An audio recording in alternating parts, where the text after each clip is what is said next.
Welcome back to our channel. आज की class में हम बात करेंगे ग्राफ थ्योरी के बारे में।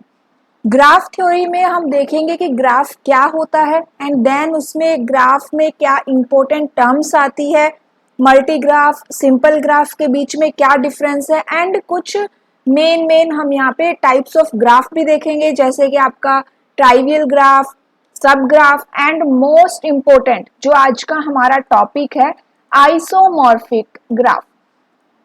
आइसोमॉर्फिक ग्राफ ये आपका जो यूजीसी नेट का एग्जाम होता है उसमें इससे रिगार्डिंग क्वेश्चंस पूछ लिए जाते हैं। आपको दो ग्राफ वहां पे दिए जाते हैं एंड देन आपको चेक करना है कि ये दो ग्राफ आइसोमॉर्फिक है या नहीं। ठीक है, तो आज का हमारा मेन टॉपिक क्या है, आइसोमॉर्फिक ग्राफ है। लेकिन आइसोमॉर्फिक ग्राफ को करने से पहले हम थोड़ा सा क्या करेंगे, ग्राफ थ्योरी का बेसिक इंट्रोडक्शन यहाँ पे करेंगे। अब यहाँ पे देखिए सबसे पहली बात कि ग्राफ क्या होता है।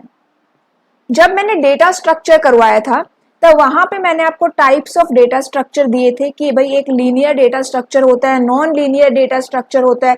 लीनियर के अंदर आपके कौन कौन से आते हैं, array, link list, stack, queue आ जाती है। नॉन लीनियर के अंदर क्या आता है आपका, ट्री, ग्राफ, ये आपके नॉन लीनियर के अंदर चले जाते हैं।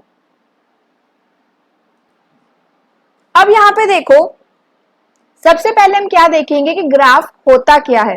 एक बेसिक सी अगर डेफिनेशन हमसे पूछी जाए ग्राफ की, तो ग्राफ आपका क्या होता है, कोई भी एक ऐसा डायग्राम जिसके अंदर क्या मिले आपको, वर्टिसेस मिले एंड एजेस मिले, उसे हम क्या कहते हैं, ग्राफ कहते हैं। काफी सिंपल सी डेफिनेशन में अगर हमें ग्राफ को डिफाइन करना है तो क्या करेंगे कि एक ग्राफ क्या होता है कि ये diagram that consist of vertices and edges. ठीक है, वो आपका क्या होता है, ग्राफ होता है। फिर हमारे पास फाइनाइट ग्राफ, इनफाइनाइट ग्राफ, ये इस टाइप से काफी सारे आ जाते हैं। ये टाइप्स ऑफ ग्राफ की अगर मैं बात करूं तो जब मैं आपको ग्राफ करवा रही थी तो वहां पे भी मैंने आपको टाइप्स ऑफ ग्राफ करवाया था, लेकिन हमारा जो मेन फोकस आज किस पे रहेगा, आइसोमॉर्फिज्म पे रहेगा। ठीक है, तो यहाँ पे देखो आगे, it consists of a finite set of edges and set of vertices that connect a pair of nodes। ये आपका एक सिंपल ग्राफ है। अब इस ग्राफ में देखो कि हमारे पास टोटल कितने वर्टेक्स है, 0, 1, 2 एंड 3। टोटल वर्टेक्स हो गए 4 एंड एजेस कितनी हो गई, एजेस है आपके पास E1, E2, E3, E4 and E5। तो टोटल एजेस है हमारे पास यहाँ पर 5। तो ये क्या है, आपका एक सिंपल ग्राफ है एंड ये एक फाइनाइट ग्राफ है। अब फाइनाइट ग्राफ का मतलब क्या हुआ, क्योंकि हम इसकी जो एजेस है उसको काउंट कर सकते हैं, वर्टिसेस को काउंट कर सकते हैं। तो finite set of edges and set of vertices है यहाँ पे, इसीलिए ये एक फाइनाइट ग्राफ है। ठीक है, देन यहाँ पे कुछ कैरेक्टरिस्टिक्स थे। देखो यहाँ पे क्या क्या कैरेक्टरिस्टिक्स है। The maximum distance from a vertex to all other vertex is considered the eccentricity of that vertex। अब यहाँ पे eccentricity क्या होती है, eccentricity का मतलब है कि जो maximum distance from a vertex to all other vertex। अब यहाँ पे हमें अगर डिस्टेंस काउंट करनी है, जैसे 0 की क्या करना चाह रहे हैं हम, यहाँ पे eccentricity कैलकुलेट करना चाह रहे हैं, तो यहाँ पे 0 की हम कैसे कैलकुलेट करेंगे, तो देखो 0 to 1, 1 हो गई। अब यहाँ पे 0 पे हम और कैसे आ सकते हैं, 0 to 1, 1 to 3, 3 to 2 and 2 to 0। एक ये पाथ बनता है। एक पाथ है आपका 0 to 1, 1 to 2 एंड 2 to 0। ये इस तरह से हमारे क्या बनते हैं, यहाँ पे पाथ बनते हैं। तो जो मैक्सिमम एजेस जिस पाथ के अंदर होगी वो क्या कहलाती है, इसकी इसेंट्रिसिटी कहलाएगी, मैक्सिमम इसेंट्रिसिटी। ठीक है, यहाँ पे देखो distance between vertex 0 to 1 is 1 and अगर डिस्टेंस बिटवीन वर्टेक्स 0 to 2, हम 0 to 2 अगर चेक करेंगे तो कैसे कैलकुलेट करेंगे, 0 to 1 एंड 1 to 2। यहाँ पे आपकी 2 है, उसके बाद 0 to 2, ये ऐसे भी आ सकते हैं। नेक्स्ट यहाँ पे 0 to 1, 1 to 3 एंड 3 to 2। तो यहाँ पे हमारे पास टोटल कितने आ रहे हैं, हमारे पास टोटल 3 पाथ है यहाँ पे। तो मैक्सिमम डिस्टेंस यहाँ पे कितनी हो जाएगी, इसकी 3 हो जाएगी। ठीक है, तो इस तरह से हम क्या कर रहे हैं, मैक्सिमम इसेंट्रिसिटी यहाँ पे कैलकुलेट कर रहे हैं। vertex having maximum eccentricity is considered the central point of that graph।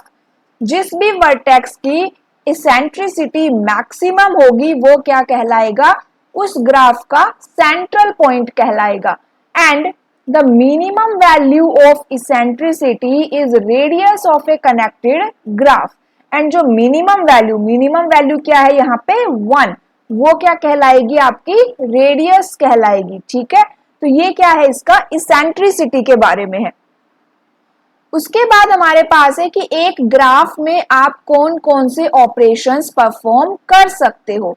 तो हम किसी भी वर्टेक्स को ऐड कर सकते हैं, एजेस ऐड कर सकते हैं, आप वर्टेक्स और एजेस को रिमूव कर सकते हो। फिर उसके बाद हम ट्रावर्सिंग कर सकते हैं, डीएफएस एंड बीएफएस, ये दो हमारे पास मेथड है। उसके बाद हम शॉर्टेस्ट पाथ कैलकुलेट कर सकते हैं यूजिंग डाइजेक्स्टर एल्गोरिदम और ए स्टार एल्गोरिदम। कनेक्टेड कंपोनेंट्स भी हम यहाँ पे कैलकुलेट कर सकते हैं।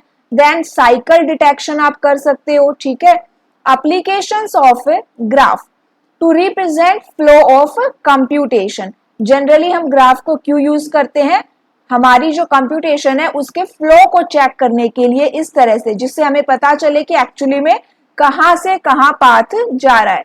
इन modelling graph operating system uses resource allocation graph, RAG means resource allocation graph, in world wide web where web pages represents nodes.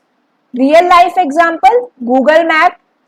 In Google map में आप क्या है, सिटी क्या है आपकी, वर्टेक्स है, एंड पाथ क्या है, एजेस है। Social networking to study molecules in physics and chemistry. तो ये आपका जनरल है कि भाई ग्राफ क्या है, ग्राफ डेटा स्ट्रक्चर यहाँ पे क्या है। ठीक है, तो एक बेसिक सा इंट्रोडक्शन हमने यहाँ पे लिया है।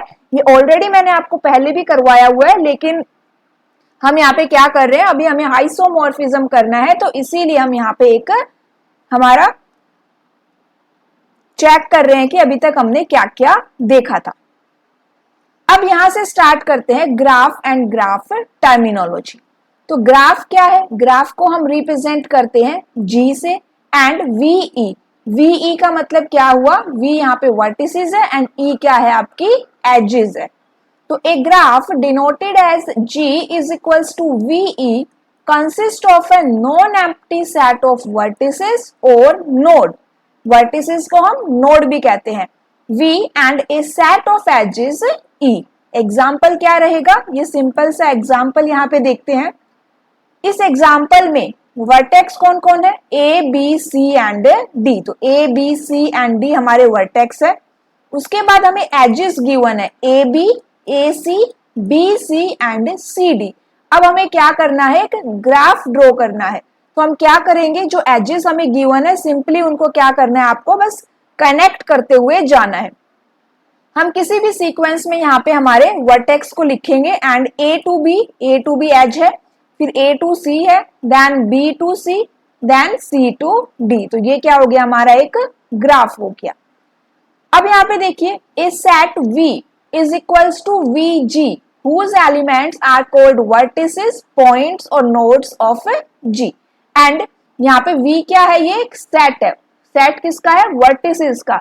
सेम हमारे पास एजेस का भी एक सेट रहेगा एंड एजेस को हम हमेशा किस में लिखेंगे, अनऑर्डर्ड पेयर में लिखेंगे। ठीक है, किस में लिखते हैं, अनऑर्डर्ड पेयर में।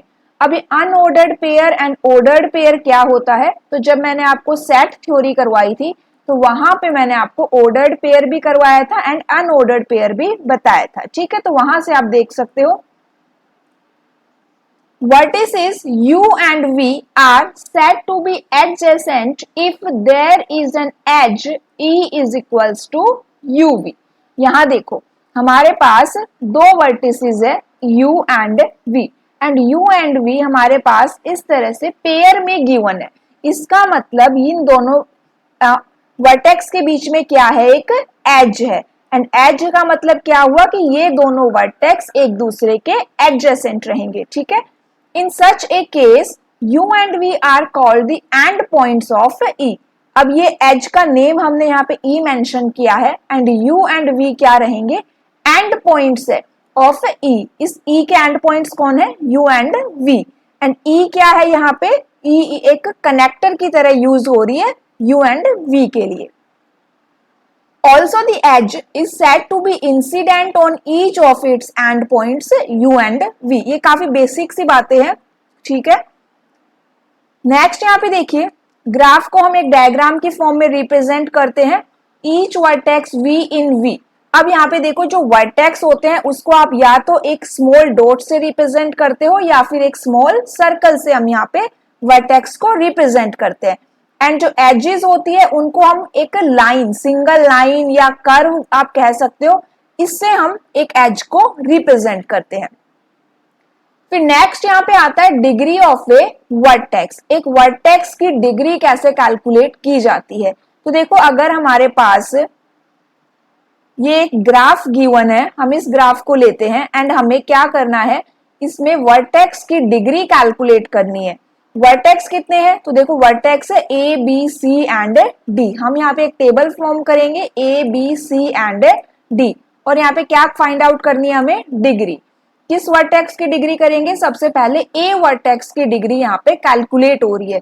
तो यहाँ पे हम क्या चेक करेंगे कि इस वर्टेक्स के ऊपर कितनी एजेस इंसिडेंट कर रही है। तो देखो ए वर्टेक्स है 1 एंड 2, तो इसकी डिग्री कितनी हो गई 2। फॉर बी वर्टेक्स 1 एंड 2, तो डिग्री हो गई 2। फॉर वर्टेक्स सी 1 2 एंड 3 हो गया। डी के लिए ओनली 1, तो ये क्या है आपकी डिग्री है। अब यहाँ पे नेक्स्ट क्वेश्चन आता है कि इन वर्टेक्स में से कौन सा वर्टेक्स इवन वर्टेक्स है और कौन सा वर्टेक्स ओड वर्टेक्स है।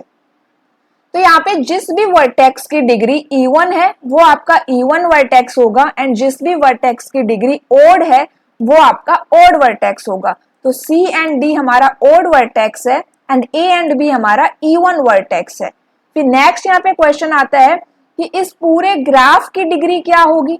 तो जो मैक्सिमम डिग्री किसी भी एक वर्टेक्स की, जो मैक्सिमम डिग्री है वो इस पूरे ग्राफ की डिग्री होगी। तो मैक्सिमम डिग्री यहाँ पे कितनी है 3, तो इस पूरे एंटायर ग्राफ की डिग्री क्या रहेगी 3 रहेगी, ठीक है। तो इस तरह से हम एक ग्राफ की या एक सिंगल वर्टेक्स की क्या करते हैं, डिग्री को फाइंड आउट करते हैं। इतना समझ आया। अब चलिए आगे देखते हैं।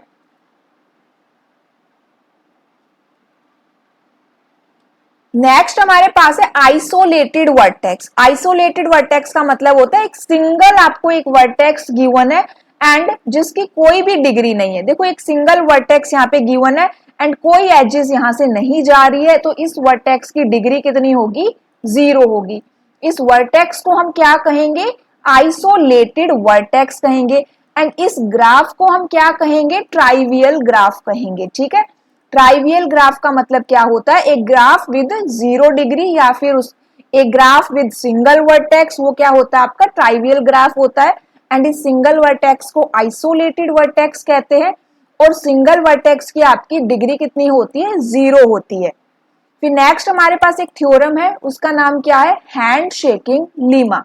ये जो यहाँ पे डेफिनेशन गिवन है ये एग्जाम में पूछ ली जाती है, फिल इन द ब्लैंक में आपको पूछा जाएगा कि यहाँ पे ट्वाइस है, थ्राइस है, ये कितना है, तो ये वैल्यू आपसे पूछी जाती है, ठीक है। तो यहाँ पे थ्योरम क्या कहती है, थ्योरम कहती है the sum of the degree of vertices of a graph G is equal to twice the number of edges in G। क्या मतलब हुआ कि अभी हमने जितनी भी डिग्री कैलकुलेट करी है, अगर उन डिग्री का हम सम कर दे, सम कितना आया है 8, तो हमें जितनी भी एजेस गिवन है उस ग्राफ में उस एजेस का डबल होता है ये सम। यहाँ पे देखो सम कितना आया है 8, एंड जो हमारा लास्ट एग्जाम्पल हम लेके चल रहे हैं उसके अंदर एजेस कितनी गिवन है हमारे पास, काउंट करेंगे तो 1 2 3 4 इंटू 2 8। तो यहाँ पे जो सम है वो इन एजेस का क्या है डबल है, एंड यही क्या है आपकी हैंड शेकिंग लीमा है। एग्जाम में आपसे कैसे पूछ लिया जाएगा, आपको क्वेश्चन मिलेगा the sum of the degree of vertices of a graph G is equal to fill in the blank the number of edges in G। Option में आपके पास ट्वाइस, थ्राइस, यहाँ पे 4 5 इस तरह से आपको मिलेगा, ठीक है। तो ये क्या है हमारा हैंड शेकिंग लीमा थ्योरम है। पे देखते हैं मल्टी ग्राफ और सिंपल ग्राफ क्या होता है। तो यहाँ पे देखो ये आपका सिंपल ग्राफ है एंड ये आपका मल्टी ग्राफ है। सिंपल ग्राफ का मतलब क्या होता है कि जो हमें एंड पॉइंट्स गिवन है, एंड पॉइंट्स मींस कि vertex A and B, A and B हमारे पास यहाँ पे एंड पॉइंट्स है।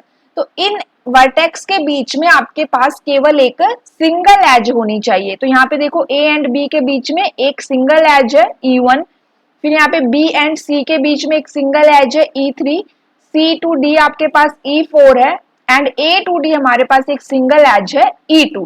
तो यहाँ पे अगर हमें एंड पॉइंट्स के बीच में एक सिंगल एज गिवन है तो वो क्या होता है, आपका सिंपल ग्राफ होता है। दूसरी साइड यहाँ पे देखो, अगर हमारे पास इन एंड पॉइंट्स के बीच में मल्टीपल एजेस गिवन है तो ये क्या होता है, एक मल्टी ग्राफ होता है। यहाँ देखो C एंड D के बीच में एक E5 एज है एंड E6 एज है, तो दो एजेस यहाँ पे गिवन है, मतलब मल्टी एजेस है यहाँ पे।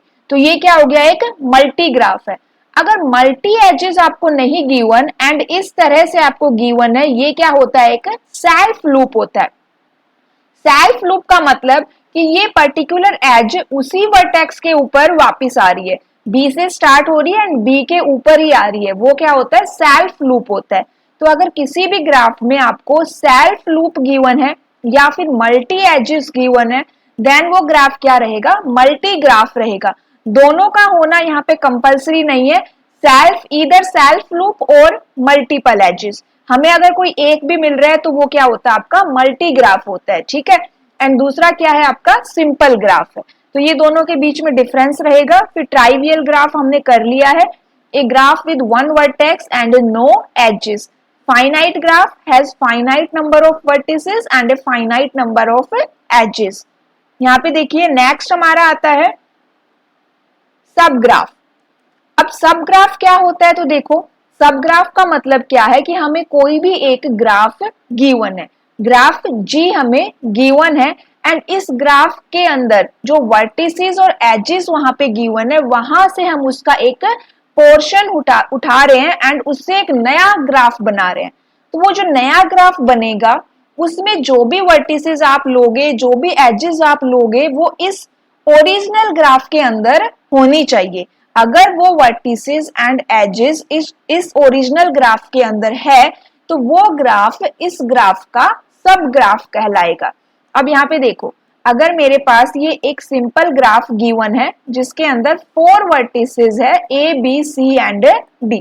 अब इस A, B, C and D से मैंने सिंपली एक ये पार्ट इसका ले लिया, A, B एंड C। ये मेरा दूसरा ग्राफ मैंने यहाँ पे ड्रॉ किया। A, B, C ये तीनों वर्टिसेस इस ओरिजिनल ग्राफ G के अंदर प्रेजेंट है एंड A to B और A to C ये दोनों एजेस भी इस ओरिजिनल ग्राफ के अंदर प्रेजेंट है।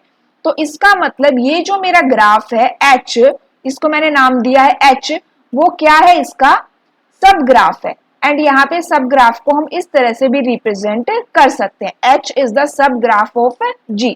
यहाँ पे देखिए जो A, B, C वर्टिसेस है वो किसका सबसेट है, सबसेट भी मैंने आपको करवाया था, तो आप उससे भी यहाँ पे रेफरेंस ले सकते हो कि भाई सबसेट और सब ग्राफ यहाँ पे कुछ कुछ सिमिलर रहेगा। तो ये क्या हो गया, सब ग्राफ हो गया, ठीक है, इतना हुआ। अब चलिए देखते हैं आज का हमारा मेन टॉपिक क्या है, आइसोमॉर्फिक ग्राफ।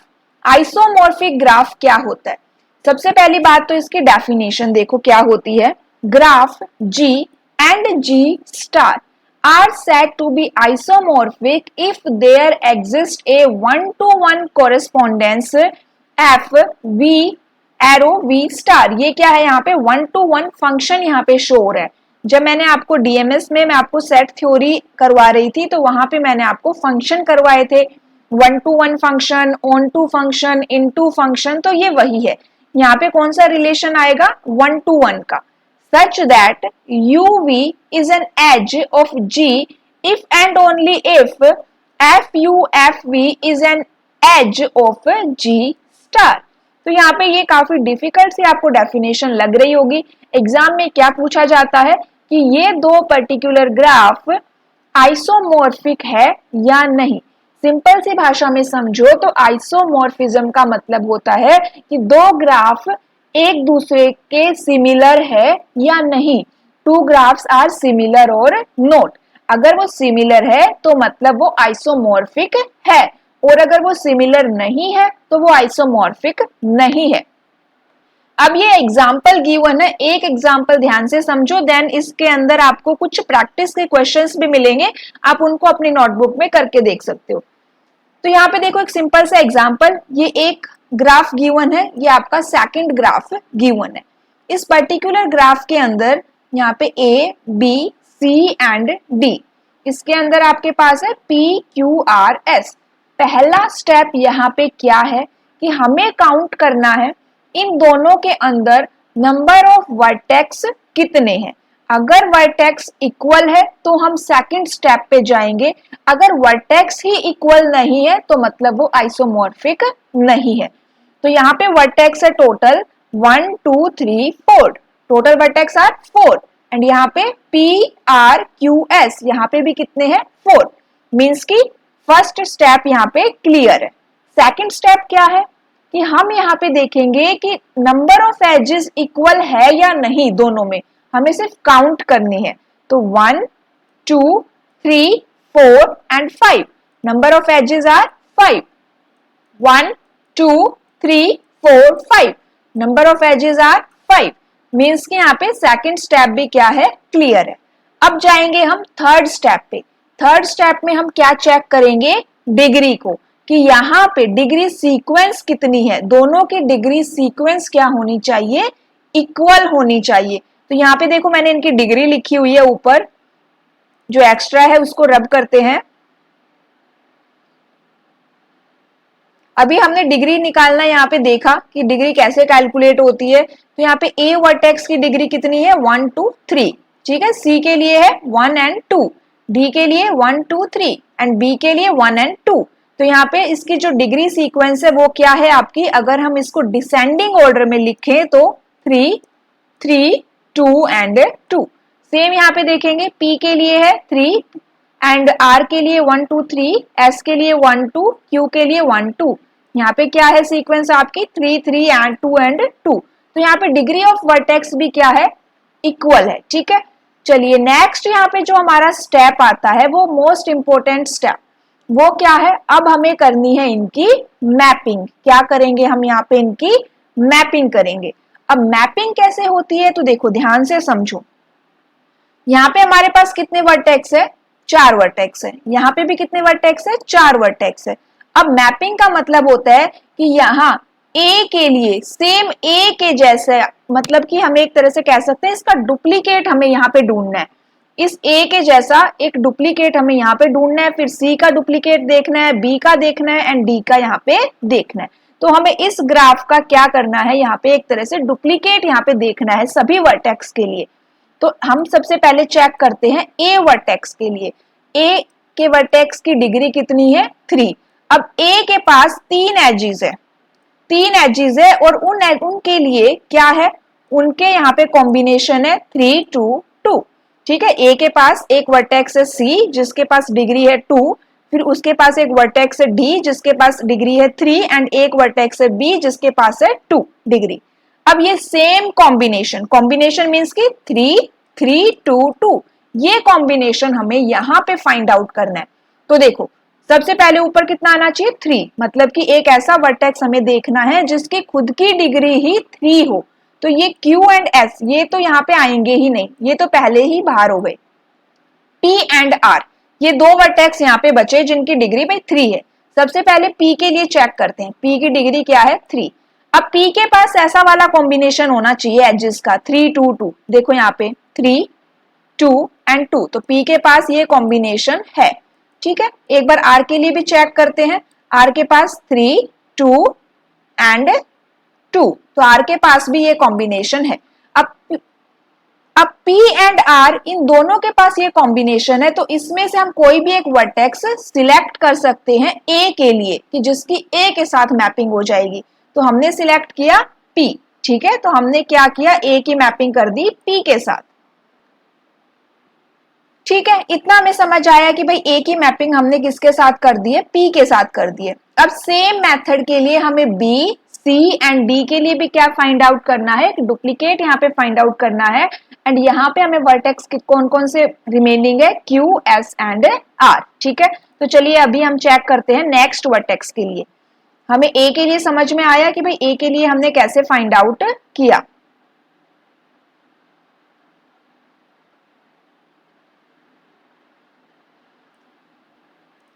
अब चलिए यहाँ पे देखते हैं किसके लिए, C के लिए देखते हैं। C एक ऐसा वर्टेक्स है जिसकी खुद की डिग्री कितनी है, 2। C के पास यहाँ पे एक एज है, उसके वर्टेक्स की डिग्री क्या है, 3 एंड इस वर्टेक्स की डिग्री कितनी है, 3। यहाँ पे सेम हमें ऐसा ही कॉम्बिनेशन इधर बनाना है। तो यहाँ पे Q के लिए अगर चेक करें तो Q की डिग्री 2 है एंड यहाँ पे देखो इसके पास कितना है, 3 एंड इसके पास कितना है, 3। ठीक है, सेम कॉम्बिनेशन है। S के लिए अगर चेक करें तो 3 एंड 3। तो Q एंड S इन दोनों की मैपिंग किसके साथ हो सकती है, C के साथ हो सकती है। इनमें से कोई भी एक हम यहाँ पे सिलेक्ट कर लेंगे। मान लो हमने सिलेक्ट कर लिया Q, C की मैपिंग किसके साथ कर दी, Q के साथ कर दी। ठीक है, फिर रिमेनिंग क्या है हमारे पास, B एंड यहाँ पे चेक करेंगे तो B की मैपिंग आपकी किसके साथ हो जाएगी, S के साथ हो जाएगी एंड D की मैपिंग हो जाएगी R के साथ। ठीक है, इतना हुआ यहाँ पे। तो देखिए मैपिंग अगर यहाँ पे मैंने कैसे की है, मैपिंग हुई है मेरी, मैंने की है A की P के साथ, B की मैंने Q के साथ की है। ठीक है, आप B की S के साथ भी कर सकते हो एंड C की यहाँ पे S के साथ हुई है एंड D की R के साथ हुई है। ठीक है, यहाँ पे देखो A की मैपिंग किसके साथ हुई है, P के साथ, उसके बाद D की मैपिंग किसके साथ हुई है, R के साथ एंड B की मैपिंग हुई है Q के साथ एंड C की मैपिंग हुई है S के साथ। तो B एंड C की आप मैपिंग किसके साथ कर सकते हो, Q एंड S के साथ कर सकते हो। ठीक है, इनको हम चेंज भी कर सकते हैं। अब यहाँ पे इतना हो गया। अब यहाँ पे लास्ट जो स्टेप आता है हमारा वो क्या है, इस तरह से मैंने इनकी मैपिंग को लिखा कि ABCD PQ SR, ये मैंने इस तरह से मैपिंग लिखा। अब यहाँ पे हमें क्या चेक करना है कि A और B के अंदर कोई एज है क्या। हमारे ग्राफ में हम चेक करेंगे कि A और B के बीच में कोई एज है, तो A और B के बीच में एज है। तो सिमिलरली P और Q के बीच में भी क्या होनी चाहिए, एज होनी चाहिए। उसी तरह से B और C के बीच में क्या कोई एज है, तो नहीं है। ठीक है, आप पीछे ग्राफ में चेक करेंगे तो वहां पे एज नहीं मिलेगी। सेम Q और S के बीच में भी आपके एज नहीं मिलेगी। ठीक है, C और D की अगर हम चेक करेंगे तो दोनों के बीच में एज है एंड S और R को चेक करेंगे तो एज है। सेम आप सभी के लिए चेक कर सकते हो इस तरह से, A और D के साथ भी चेक कर सकते हो, B और D की भी चेक कर सकते हो। तो जिनके बीच में एजेस है दोनों साइड में एजेस होनी चाहिए एंड जिनके बीच में एजेस नहीं है दोनों साइड में एजेस नहीं होनी चाहिए। इतना हमने कर लिया। तो सेम हमारा हर स्टेप में क्या आ रहा है, सब करेक्ट आ रहा है। तो इसका मतलब ये आइसोमॉर्फिक ग्राफ है। ठीक है, पहला स्टेप क्या है, नंबर ऑफ वर्टिसेस काउंट करेंगे, सेकंड स्टेप में एजेस काउंट करेंगे, थर्ड स्टेप में डिग्री काउंट करेंगे एंड फोर्थ स्टेप में हम उनकी मैपिंग करेंगे। वैसे मैपिंग करते हो आपका आंसर आपको वहीं पे पता चल जाता है, लेकिन फिर भी अगर आप यहाँ पे रीचेक करना चाहो तो आप इनको एजेस को भी यहाँ पे कंपेयर कर सकते हो, कुछ एजेस को आप कर सकते हो। ठीक है, तो इससे आपको क्या पता चलेगा कि आइसोमॉर्फिक है या नहीं। कितना भी बड़ा आपको यहाँ पे एग्जाम्पल गिवन हो, आप इजीली उनको यहाँ पे कैलकुलेट कर सकते हो। ये देखो यहाँ पे कुछ प्रैक्टिस के क्वेश्चंस है, अगर आप इनको ड्रॉ करेंगे एंड कैलकुलेट करेंगे तो ये दोनों ग्राफ आइसोमॉर्फिक है। फिर यहाँ पे ये दोनों ग्राफ भी आइसोमॉर्फिक है। नेक्स्ट ये दोनों ग्राफ भी आइसोमॉर्फिक मिलेंगे आपको। फिर उसके बाद हमारे पास ये दोनों ग्राफ आइसोमॉर्फिक नहीं है। देखो कैसे नहीं है, वर्टेक्स काउंट करो 1 2 3 4 5, 1 2 3 4 5 vertex are equal. Edges count करेंगे 1 2 3 4 5 6, 1 2 3 4 एजेस ही इक्वल नहीं है, तो इसका मतलब ये आइसोमॉर्फिक नहीं है। फिर यहाँ पे नेक्स्ट ये ग्राफ, ये भी आइसोमॉर्फिक ग्राफ है। उसके बाद ये वाला ग्राफ भी आपका आइसोमॉर्फिक है। देन यहाँ पे एक लास्ट ग्राफ है, ये आइसोमॉर्फिक नहीं है। देखो 1 वर्टेक्स यहाँ पे टोटल कितने हैं, 1 2 3 4 5 6, यहाँ पे 1 2 3 4 5 6, edges 1 2 3 4 5, edges 1 2 3 4 5, edges are equal. अब आपको क्या करना पड़ेगा, थर्ड स्टेप चेक करना पड़ेगा, डिग्री यहाँ पे कैलकुलेट करोगे। अगर डिग्री भी इक्वल आ जाती है देन आप मैपिंग करके देखोगे। अगर मैपिंग नहीं हो रही है ठीक से यहाँ पे तो मतलब ये आइसोमॉर्फिक नहीं है।